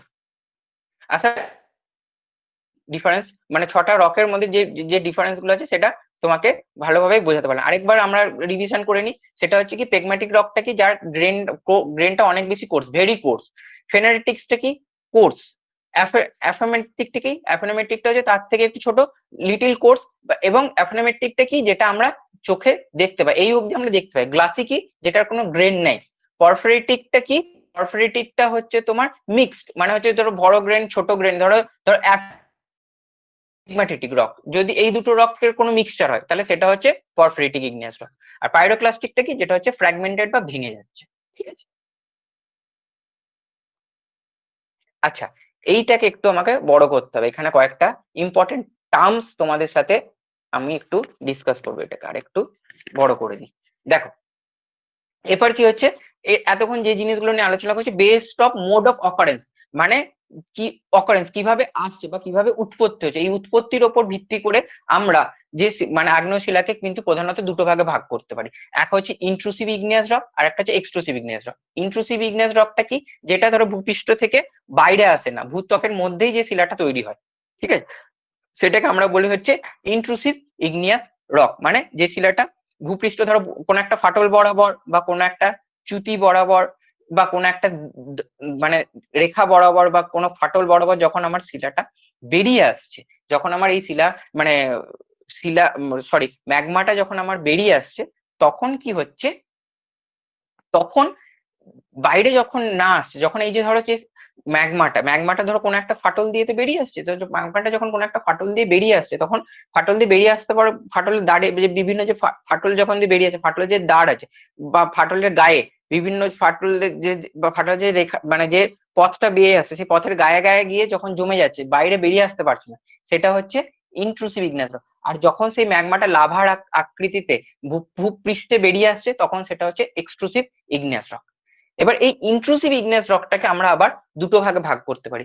একটা হচ্ছে প্লুটোনিক ইগনিয়াস রক আর একটা হচ্ছে আমার হাইপোব্যাসাল ইগনিয়াস রক। প্লুটোনিক ইগনিয়াস রকটা কি, পাতালিক শিলা, আর হাইপোব্যাসাল ইগনিয়াস রকটা হচ্ছে উপপাতালিক শিলা। পাতালিক শিলাটা কি, যেটা ভূপৃষ্ঠের অনেকটা নিচে যে যে শিলাটা জমে যায়, ধরো ভূপৃষ্ঠের নিচে হয়তো বিশাল বড় একটা কোনো ম্যাগমা চেম্বার আছে, সেই চেম্বারের গায়ে ধরো ভূপৃষ্ঠের নিচে কোথায় হয়তো এত বড় একটা ম্যাগমার চেম্বার আছে, তাহলে সেই যে চেম্বারটার যে গা আছে, সে গায়ে হয়তো কোনো শিলা জমে গেল। বুঝতে পারছো? সেই যে শিলাগুলো জমে যে শিলা ম্যাগমাটা জমে গেল, ম্যাগমাটা জমে গিয়ে শিলা তৈরি হলো, সেই শিলাটাকে আমরা বলছি প্লুটোনিক ইগনিয়াস রক। ঠিক আছে। এই প্লুটোনিক ইগনিয়াস রক প্লুটোন থেকে এসে দেখো নিচেই আছে, আমি সেটাতেও আসছি। ঠিক আছে। আর আরেকটা কি, এবার ধরো সে ফাটল বরাবর সে বেরিয়ে আসছে কোন একটা মানে এই যে একটা হয়তো একটা কোর মানে একটা পুরো বড় একটা স্ফিয়ারের মতো বা ডোমের মতো মাটির মানে ভূপৃষ্ঠের নিচে কোন একটা ইগনেস রক, এবার সেটা কোন একটা ফাটল বরাবর যখন বেরিয়ে আসছে, এই যে ফাটল বরাবর বেরিয়ে আসছে, ফাটলের যে বিভিন্ন গায়ে যখন যে শিলাগুলো মানে ম্যাগমা গুলো জমে গিয়ে যে শিলাগুলো তৈরি হচ্ছে, সেটাকে আমরা বলছি হাইপোব্যাসাল ইগনিয়াস রক। এবার এইখানে না কয়েকটা এমসিকিউ যে প্যাটার্ন যেহেতু আমাদের এক্সাম হচ্ছে, সেখানে না কয়েকটা টার্মিনোলজি, এই হাইপারবাসাল ইগনিয়াস রক বা প্লুটোনিক ইগনিয়াসের কয়েকটা টার্ম আছে, এই কয়েকটা টার্ম আমাদেরকে একটু মনে রাখতে হবে। ঠিক আছে, কারণ এই টার্ম গুলো থেকে অনেক সময় কোশ্চেন আসে। ঠিক আছে, তো সেই টার্ম গুলো কি, এই টার্ম গুলো না আমি তোমাদের বোঝার স্বার্থে না এই টার্ম গুলোকে খুব সুন্দর করে পরপর পরপর সাজিয়েছি। যদি তুমি, আমি এই যে টার্ম গুলো বলছি এবং এটাকে যদি একটা তুমি গল্পের মতো মনে রাখো না, তাহলে তুমি দেখবে যে তোমার এই জিনিসটা খুব সুন্দরভাবে মনে থাকবে। ঠিক আছে, তো দেখো প্রথমেই যে টার্মটা আমাদেরকে মনে রাখতে হবে সেটা হচ্ছে ডায়াপিড। ডায়াপিডটা কি, যে ভূপৃষ্ঠ মানে ভূত্বক থেকে ভূপৃষ্ঠে যখন ম্যাগমা বেরিয়ে আসছে, যে পথ বা যে ফাটল বা যে মানে চ্যুতি যেটা দিয়ে বেরিয়ে আসছে, এই পথটাকে আমরা কি বলি, এই পথটাকে বলি ডায়াপিড। তো মনে থাকবে যে ভূ ত্বক থেকে ভূপৃষ্ঠে কোনো ফাটল বা কোনো পথ বা কোনো ছিদ্র বা কোনো চ্যুতি এর মাধ্যমে যখন মানে ম্যাগমা বাইরে বেরিয়ে আসছে, তো এই যে পথটা, এই পথটাকে আমরা কি বলি, ডায়াপির। ঠিক আছে, এবার এই ডায়াপির দিয়ে যখন ধরো আমার বেরিয়ে আসছে, ধরো ম্যাগমা বেরিয়ে আসছে, ম্যাগমা কি, ম্যাগমা তো প্রচন্ড গরম। তো এই ম্যাগমা যখন বেরিয়ে আসছে, তখন যে পথটা দিয়ে বেরিয়ে আসছে, পথের গায়ে যে বিভিন্ন নেটিভ রক গুলো রয়েছে, পথের ধরো এই একটা পথ দিয়ে সে বেরিয়ে আসছে, কোন একটা ধরো এইরকম একটা পথ দিয়ে সে, এইরকম একটা পথ দিয়ে সে বেরিয়ে আসছে, এবং বেরিয়ে আসার পর এই গায়ে যে শিলাগুলো পড়ে রয়েছে, এই শিলাগুলো কি হবে, এই শিলাগুলোকে যেহেতু মানে ডায়াপিড দিয়ে ম্যাগমা আছে, ম্যাগমা প্রচন্ড গরম, তো কি করবে, ওই পাশে যে শিলাগুলো থাকবে সেই শিলাগুলো ওই তাপে গলে যাবে। এই যে যখন ডায়াপিরের মধ্য দিয়ে ম্যাগমা উপরে উঠে আসে, তখন যে পাশাপাশি যে শিলাগুলো থাকছে, যে মানে যে পথ দিয়ে উঠে, সেই পথের গায়ে যে শিলাগুলো থাকে, সেই শিলাগুলো যখন ওই ম্যাগমার তাপে গলে যাবে, সেই প্রসেসটাকে আমরা বলি স্টপিং। মনে থাকবে। এবার কি, এই ডায়াপিড দিয়ে ধরো সে বেরিয়ে আসছে, এবার এই ডায়াপিড দিয়ে বেরিয়ে আসার সময় দেখা গেল কোন একটা জায়গায় একটা ডোম বা স্ফিয়ারের মতো একটা অনেকটা এলাকা জুড়ে যখন একটা শিলার জন্ম নিল, কোন একটা প্লুটোনিক শিলার জন্ম নিল, বুঝতে পারছো, মাটির অনেক নিচে ধরো মাটির অনেক নিচ থেকে একটা ফাটল বরাবর বেরিয়ে আসছিল, ফাটল বরাবর বেরিয়ে আসতে আস্তে আস্তে একটা জায়গায় গিয়ে সে ঠান্ডা হয়ে গেছে, ঠান্ডা হয়ে একটা জায়গায় একটা বড় স্ফিয়ার বা বাউল বা গোলকের মতো একটা জায়গা জুড়ে যখন একটা শিলা তৈরি হবে, যে পাতালিক শিলা, সেটাকে আমরা বলছি প্লুটন। মনে থাকবে। তাহলে ডায়াপিডের পরে ডায়াপিড যে রাস্তা দিয়ে বেরিয়ে আসছে, রাস্তা দিয়ে বেরিয়ে এলো, বেরিয়ে আসার সময় পাশাপাশি চারটে লোক, মানে চারটে লোক বলতে মানে পাশাপাশি চারটে শিলাকে আরো ভেঙে নিয়ে এলো তার পথে, সেইটাকে হচ্ছে স্টপিং। আসার পর সবাই একটা জায়গায় এসে সবাই থামলো, থেমে কি হলো, একটা বড় স্ফিয়ারের মতো বা গোলকের মতো জায়গা তৈরি হলো, সেটা হচ্ছে প্লুটন। এটা মনে থাকবে। এবার কি হলো, এই প্লুটন যখন আরো বড় আকার নেবে, মানে অনেকগুলো প্লুটন যখন এইভাবে একসাথে যোগ হবে, একটা প্লুটন, দুটো প্লুটন, তিনটে প্লুটন, অনেকগুলো প্লুটন যখন একসাথে যোগ হবে, তখন সেটার নাম হয়ে যাবে ব্যাথোলিথ। ঠিক আছে, এই অনেকগুলো প্লুটন যখন একসাথে জড়ো হবে, তখন সেটার নাম হয়ে যাবে কি না, ব্যাথোলিথ। এইটাতে তোমাকে একটা জিনিস মনে রাখতে হবে, বিভিন্ন যে আমাদের বড় বড় যে মাউন্টেন্স আছে, এই বড় বড় মাউন্টেনে যদি তুমি কোর দেখো, এই কোরে কিন্তু তুমি ব্যাথোলিথই পাবে। ঠিক আছে, তো এইভাবে তৈরি হলো আমার ব্যাথোলিথ। এবার কি তুমি ধরো যে ভেবে নাও, তাহলে ডায়াপিড বুঝতে পারলে, ডায়াপিডের পর স্টপিং হলো, স্টপিং হয়ে প্লুটন হলো, প্লুটনের পর ব্যাথোলিথ, ব্যাথোলিথ হয়ে গিয়ে কি হলো, একটা শিলা ধরো সে তৈরি হয়ে গেল। তারপরে কি, তারপরে হচ্ছে ল্যাকোলিথ। এবার কি, ব্যাথোলিথ তৈরি হয়ে গেল, আগ্নেয় শিলা। এবার যখন আগ্নেয় শিলাটা ধরো তোমার তৈরি হচ্ছে, তার পাশাপাশি বিভিন্ন জায়গায় বিভিন্ন পাললিক শিলাও সে থাকবে। ভূত্বক তো শুধুমাত্র আগ্নেয় শিলা নিয়ে তৈরি নয়, ভূত্বক আগ্নেয় শিলা নিয়ে তৈরি, পাললিক শিলা নিয়ে তৈরি। এবার কি, পাললিক শিলা আমরা কি জানি, পাললিক শিলা কিন্তু অনেক বেশি ভঙ্গুর। তো যখন এই পাললিক শিলা বিভিন্ন স্তর বরাবর বা বিভিন্ন যে স্তর, এই স্তর বরাবর যখন ম্যাগমা ইনজেক্ট হবে, তখন সেটার নাম হয়ে যাবে ল্যাকোলিথ। মনে থাকবে। ব্যাথোলিথ তাহলে ইগনিয়াস রক অব্দি হয়ে গেল ব্যাথোলিথ। ব্যাথোলিথের পরে কি, যখন যে বিভিন্ন আমার সেডিমেন্টারি রক বা পাললিক শিলা বিভিন্ন লেয়ারের মধ্যে দিয়ে যখন আমার ম্যাগমাটা ইনজেক্ট হবে বা ম্যাগমাটা ঢুকবে, তখন সেটা তৈরি হলে মানে প্যারালাল লেয়ারে তৈরি হবে, তখন সেটা তৈরি হবে হচ্ছে আমার ল্যাকোলিথ। ঠিক আছে, মনে থাকবে। আচ্ছা, ল্যাকোলিথের পরে কি হলো, এবার ধরো এই যে পাললিক যে শিলাগুলো রয়েছে, সেই পাললিক শিলাগুলোতে কি হবে, পাললিক শিলাগুলো পরবর্তীকালে দুদিক থেকে একটা চাপ আসবে, চাপ এসে কি হবে, সেটা ভাঁজ খাবে, ভাঁজ খেয়ে কি হবে, ভঙ্গিল পর্বতে তৈরি হবে। এবার এই একটা যখন সে ভাঁজ তৈরি হয় বা ফোল্ড তৈরি হয়, ফোল্ডের কি থাকে আমরা কি জানি, অ্যান্টিক্লাইন সিনক্লাইন। তো যখন এই অ্যান্টিক্লাইন বা সিনক্লাইনের মধ্যে আমার ম্যাগমা ইনজেক্ট হবে, যখন আমার অ্যান্টিক্লাইন এবং সিনক্লাইনের মধ্যে আমার ম্যাগমা ইনজেক্ট হবে, তখন সেটা হয়ে গেল আমার ফ্যাকোলিথ। ঠিক আছে। আর লপোলিথটা কি? লপোলিথ হচ্ছে ধরো কোনো একটা স্যালো বেসিন, যেমন টেথিস। টেথিস আমাদের যেমন একটা স্যালো বেসিন ছিল, টেথিস মহাসাগর থেকে আমরা জানি যে পরবর্তীকালে হিমালয়ের উৎপত্তি হয়েছে। তো এরকম কোনো স্যালো বেসিনে যখন ম্যাগমা ইনজেক্ট হবে, তখন সেটাকে আমরা বলবো লপোলিথ। ঠিক আছে। তো এইখানে জিনিসগুলো খুব ভালো করে মনে রাখবে। তাহলে ডায়াপির কি? ডায়াপির মানে যে পথটা বেরিয়ে আসছে, পথে বেরিয়ে আসার সময় পাশাপাশি যে শিলাগুলোকে সে গলিয়ে নিচ্ছে, সেটা সেই প্রসেসটা হচ্ছে স্টপিং। তারপরে কি হলো, যে বিভিন্ন শিলাগুলো যখন এই যে বেরিয়ে এলো, বেরিয়ে এসে যখন একসাথে জমাট বাঁধলো, জমাট বেঁধে একটা বড় মানে স্ফিয়ারে তৈরি হলো, সেটাকে আমরা বলছি প্লুটন। প্লুটন, অনেকগুলো প্লুটন মিলে একসাথে তৈরি হলো ব্যাথোলিথ। আবার সেটা যখন কোনো সেডিমেন্টারি রকের মধ্যে গেল, তখন সেটা হয়ে গেল ল্যাকোলিথ। ঠিক আছে। আর ফ্যাকোলিথ হচ্ছে তোমার ওই যে বললাম যে বিভিন্ন ইয়ের মধ্যে যাবে, মানে অ্যান্টিক্লাইন সিনক্লাইনের মধ্যে। লপোলিথ হচ্ছে কোনো স্যালো বেসিনে গিয়ে তৈরি হলো। আরেকটা কি, আরেকটা তিনটে সিমিলার টার্ম আছে, কিন্তু এই জিনিসগুলো আমাদেরকে একটু মনে রাখতে হবে। তার মধ্যে যেটা প্রথম, সেটা হচ্ছে আমার সিল। সিলটা কি না, ধরো এই যে ভূপৃষ্ঠে বিভিন্ন ফাটল বরাবর তো আমাদের ম্যাগমাটা বেরিয়ে আসছে, মানে ম্যাগমা বেরিয়ে এসে লাভা হচ্ছে। তো যখন ভূপৃষ্ঠে যখন কোনো আড়াআড়ি বা প্যারালাল কোনো ফাটলের মধ্যে দিয়ে যখন আমার ম্যাগমা ঢুকে গেল, তখন তৈরি হয়ে গেল কি? সিল। এটা মনে রাখবে। ভূপৃষ্ঠের যখন কোনো আড়াআড়ি, যখন কোনো আড়াআড়ি যায়, মানে ফাটল বরাবর আমার ম্যাগমা ঢুকলো, তখন সেটা হয়ে গেল কি না? সিল। ঠিক আছে। আর শীট কি? যখন কোনো থিক লেয়ার, মানে থিন লেয়ার, খুব পাতলা লেয়ারের মধ্যে দিয়ে যখন, মানে পাতলা একটা লেয়ারের বা পাতলা কোনো একটা ছিদ্র বরাবর ঢুকছে, তখন সেটা হয়ে গেল শিল। যখন সেটা একটু থিন বা একটু মোটা জায়গার মোটা লেয়ারের মধ্যে দিয়ে ঢুকবে, তখন সেটা হয়ে গেল আমার শীট। বোঝা গেল? এবার কি, আড়াআড়ি ভাবেও ঢুকতে পারে। আবার কখনো কি হয়, লম্বালম্বি ভাবে, কমলম্বি ভাবে কোনো ফাটল রইলো, সে লম্বালম্বি কোনো ফাটলের মধ্যে দিয়েও ঢুকে গেল, তখন সেটা হয়ে যাবে ডাইক। তাহলে আড়াআড়ি যখন থাকবে তখন হবে সিট আর সিট, সিল আর শিট। আর যখন লম্বালম্বি যাবে তখন হয়ে যাবে ডাইক। সিল কি হবে? যখন সেটা পাতলা থাকবে তখন সিল, যখন সেটা একটু মোটা হবে তখন সেটা হবে সিল। তো এই যে টার্ম গুলো আছে, টার্ম গুলো কিন্তু আমি একটার পর একটা তার যে ঘটনা প্রবাহের মধ্যে দিয়ে তোমাদেরকে জিনিসটা বুঝিয়ে রাখলাম। আশা করি তোমাদের এই জিনিসটা বুঝতে কোনো অসুবিধা হবে না এবং প্রত্যেকটা টার্ম তোমাদের মনে গেঁথে যাবে। আচ্ছা, এরপরে কি?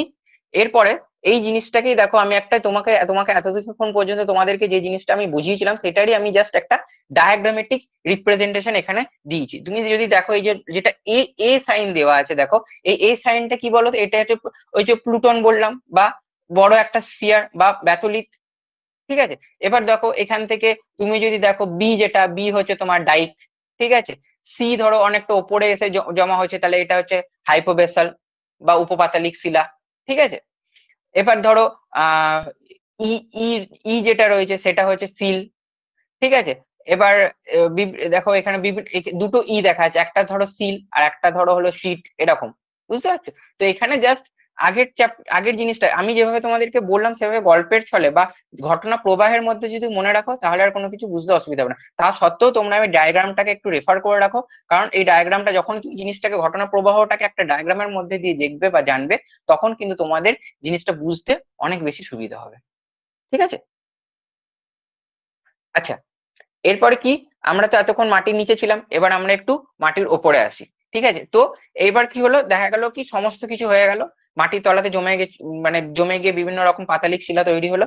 কিন্তু কি হলো, দেখা গেল কিছু ম্যাগমা ফাটল বরাবর একদম বাইরে বেরিয়ে চলে এলো, বাইরে বেরিয়ে এসে সে লাভাতে পরিণত হলো। এবং বাইরে বেরিয়ে এসে আমি কি বলেছিলাম, বাইরে যে শিলাগুলো বেরিয়ে আসবে, বাইরে যে লাভাটা বেরিয়ে আসবে, লাভা বেরিয়ে যে শিলাগুলো তৈরি হবে, সেই শিলাগুলো কিন্তু ফাইন গ্রেড, ফাইন টেক্সচার হবে।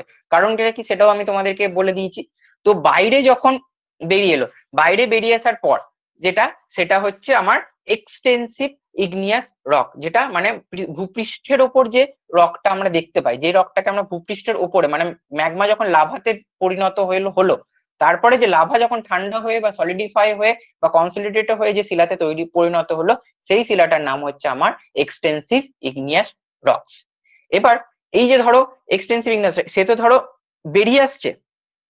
এবার এই যে ধরো ভূত্বক থেকে ভূপৃষ্ঠে সে বেরিয়ে আসছে। তো ভূত্বক থেকে যখন সে ভূপৃষ্ঠে বেরিয়ে আসে, তখন সেটা দুভাবে সে বেরিয়ে আসে। দুভাবের মধ্যে কিভাবে বেরিয়ে আসে, হয় সে কি করে এক্সপ্লোশন করে বেরিয়ে আসে, মানে একটা পুরো ধামাকা করলো, ধামাকা করে বেরিয়ে চলে এলো। সেটা কখন আসতে পারে, ধরো নিচে মানে ভূত যেখান যে ফাটল বরাবর বেরিয়ে আসে সেই ফাটলের হয়তো নিচে মানে ম্যাগমার পরিমাণ অনেক বেশি বা ম্যাগমা অনেক বেশি গরম হয়ে গেছে, তখন কেউ যখন বেশি গরম হয়ে যায় তখন তার ঘনত্ব আরো অনেক কমে যায়, তখন সে দ্রুত উপরে উঠে আসবে এবং হয়তো দেখা গেল যে উপরে যে শিলাটা রয়েছে সেই শিলাটা হয়তো নরম, তাহলে সে কি করবে, এই শিলাটাকে এইভাবে ভেঙে ওপরের দিকে উঠে চলে আসবে, সেটা কি হবে, এক্সপ্লোশন হবে বা ধামাকা যেটা বলে, ঠিক আছে, যেটাকে আমরা বাংলাতে বলি উদ্বেদী, ঠিক আছে। এই যেটা এক্সপ্লোসিভ টাইপ, এই এক্সপ্লোসিভ টাইপ গুলো না আবার বিভিন্ন রকমের হয়, একটা হচ্ছে বম, একটা হচ্ছে ল্যাপিলি, একটা হচ্ছে টাফ, আর একটা হচ্ছে ব্রেসিয়া, ঠিক আছে। এই জিনিসগুলো কি, এই জিনিসগুলোর মধ্যে হচ্ছে ধরো যখন বেরিয়ে আসছে, এবার ধরো এক্সপ্লোসিভ হয়ে বেরিয়ে আসছে, যখন ধরো বম, বম কথাটার মধ্যেই কিন্তু জিনিসটা লুকিয়ে আছে, বম জিনিসটা কি বেশ বড়, মানে ফাটে অনেক বড় হয়। তো বম কি হচ্ছে, যখন যেগুলো ফ্র্যাগমেন্টেড, ধরো যখন শিলাটা বাইরে মানে ম্যাগমাটা বাইরে ফেটে লাভা হিসেবে বেরিয়ে আসে তখন সেটা কি হচ্ছে, সেটা তো আর যখন বিস্ফোরণ হচ্ছে সেটা তো আর গোটা থাকবে না, সেটা ধরো ভেঙে যাচ্ছে। তো যখন ভেঙে যাওয়ার পর যেগুলো অনেক বড় বড় চাঙের মতো থাকবে ফ্র্যাগমেন্টেড যে রকগুলো, সেইগুলোকে আমরা বলি কি বম।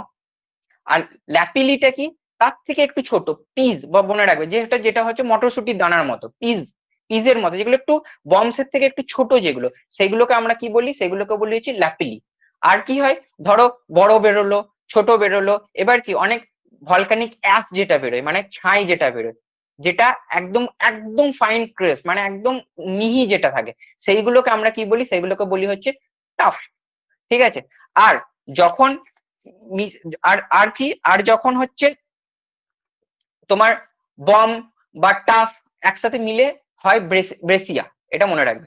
বম বা বম ল্যাপুলি মিলে হলো ব্রেসিয়া, যখন সেই মানে এক্সপ্লোসিভ শিলাটাতে আমার ভলকানিক অ্যাশও থাকে, আবার আমার বড় বড় ফ্র্যাগমেন্টেড রকও থাকে, তখন সেটাকে আমরা কংগ্লোমারেশন বা অ্যাগ্লোমারেশন বা ব্রেসিয়াও বলে থাকি। তো বোঝা গেল চারটে টাইপ কি, এক্সপ্লোসিভ টাইপের মধ্যে চারটে টাইপ তোমাদের বোঝা গেল। বম, ল্যাপিলি, বম হচ্ছে যেটা সব থেকে বড় ফ্র্যাগমেন্টেড, যেটা বড় সব থেকে ফ্র্যাগমেন্টেড রক সেটা হচ্ছে বম, যেটা তার থেকে একটু ছোট পিজের আকার বা মটরশুটি দানার আকারের মতো সেটাকে হচ্ছে ল্যাপিলি, একদম যেটা ছাইয়ের মতো থাকে ভলকানিক অ্যাশ সেটা হচ্ছে টাফ, আর দুটোর মিক্সচার হচ্ছে টাফ বা ল্যাপিলি, টাফ বা বম, এদের যে মিক্সচার সেটাকে আমরা বলি ব্রেসিয়া, এটা এক্সপ্লোসিভ, সেটা হচ্ছে উদ্বেদী। আরেকটা কি হয় না নিঃসারী, মানে চুপি সারে যখন খুব ধীরে ধীরে ধীরে ধীরে ধীরে ধীরে ধীরে ধীরে আমার লাভাটা বেরিয়ে আসছে, ঠিক আছে।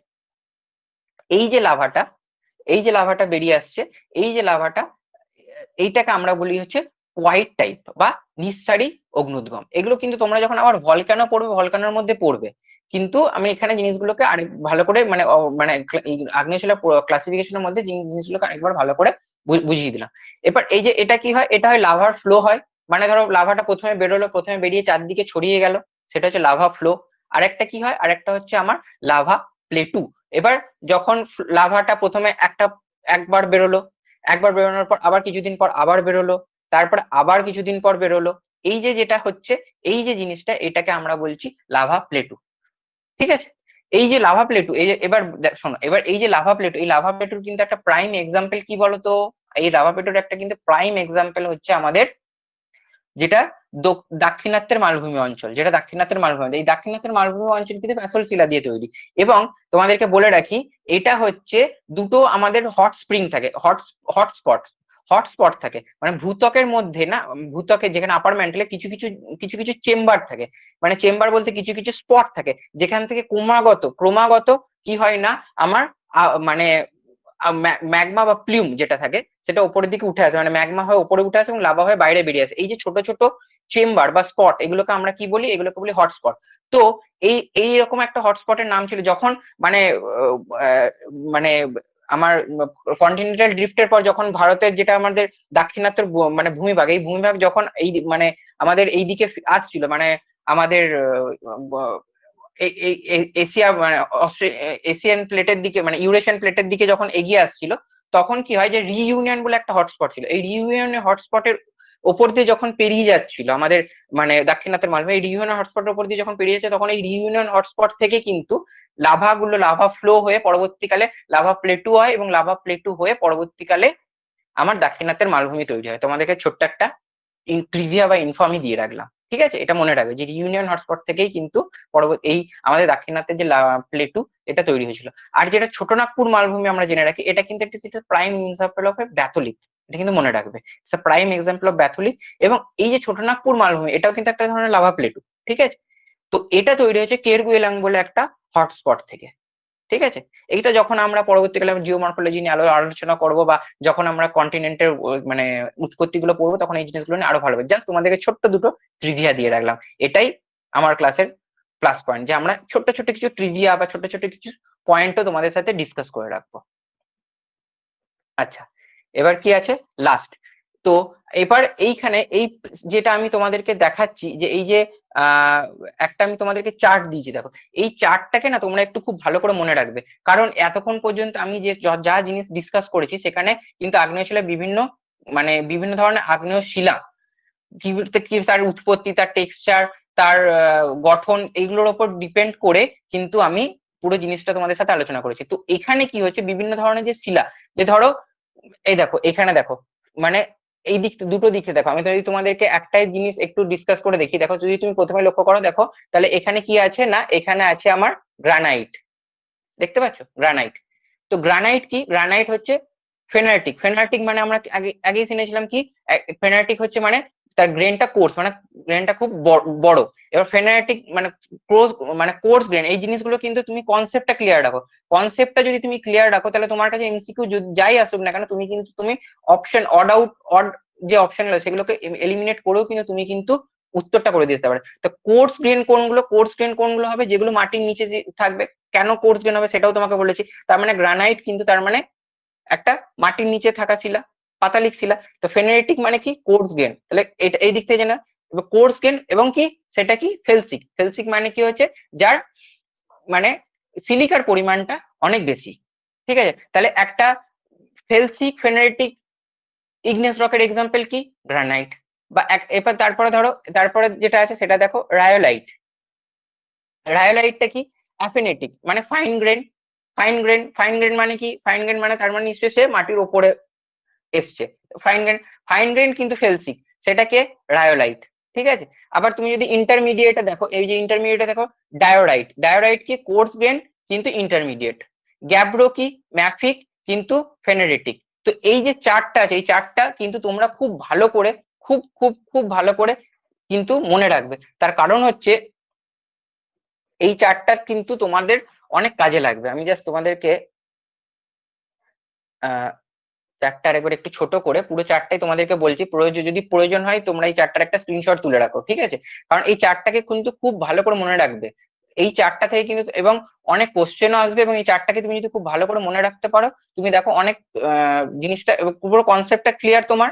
এবং কি তারপরে তুমি এই চারটাকে মনে রাখো, তাহলে বিভিন্ন যে শিলা মানে আগ্নেয় যে শিলার যে বিভিন্ন এক্সাম্পল, যেমন গ্রানাইট একটা আগ্নেয় শিলা, ব্যাসল্ট একটা আগ্নেয় শিলা। এই দেখো ব্যাসল্ট এখানে আছে। ব্যাসল্ট কি, তাহলে ব্যাসল্ট কি না, ব্যাসল্ট হচ্ছে fine grain. Basalt fine grain কেন, ভালো করে ভেবে দেখো। ব্যাসল্ট কি, ব্যাসল্ট হচ্ছে মানে উদ্বেদী মানে মাটির ওপরে, পাতালিক শিলা নয় সে। ব্যাসল্ট তো পাতালিক শিলা না, ব্যাসল্ট হচ্ছে মাটির উপরে। মাটির উপরে যখন চলে আসে তার মানে সে ফাইন গ্রেন হয়ে যাবে। ফাইন গ্রেন কিন্তু সে কি, সে হচ্ছে ম্যাফিক, মানে এর ম্যাগনেসিয়ামের পরিমাণটা অনেক বেশি।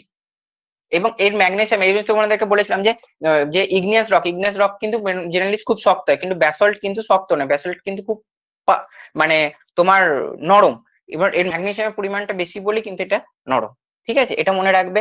আর একটা দেখো যে একটা আল্ট্রাম্যাফিক রকের উদাহরণ কি, সেটা হচ্ছে পেরিডোটাইট, ঠিক আছে। আর একটা একদম লাস্টের দিকে দেখো, আমি একটু বড় করে দিচ্ছি তোমাদের জন্য, সেটা হচ্ছে দেখো ভলকানিক ব্রেসিয়া, রায়োলাইট, টাফ, যেগুলো টাফ হাব যেগুলো নিয়ে আমরা ডিসকাশন করলাম, যেটা ফ্র্যাগমেন্টে দেখো পাইরোক্লাস্টিক ফ্র্যাগমেন্টেড, সেটা কিছু ভেঙে যাচ্ছে, যেটা আমি বলেছিলাম টাফের ক্ষেত্রে, সেটাও এখানে দেওয়া আছে। সো এই ইয়েটাকে, এই যেটা আমি ইগনেস রকেট যেটা লাস্ট, এটা আমার লাস্ট স্লাইড, তো এইটাকে খুব ভালো করে তোমরা পয়েন্ট আউট করে রাখো, ঠিক আছে।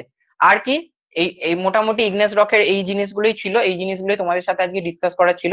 আর এই জিনিসগুলোর আমি একটা ডিটেল স্টাডি মেটেরিয়াল বানিয়েছি, যেখানে প্রত্যেকটা জিনিসকে আমি আরো ইন ডিটেল আলোচনা করেছি। আর তার সাথে আমি কিছু এমসিকিউ রেডি করেছি।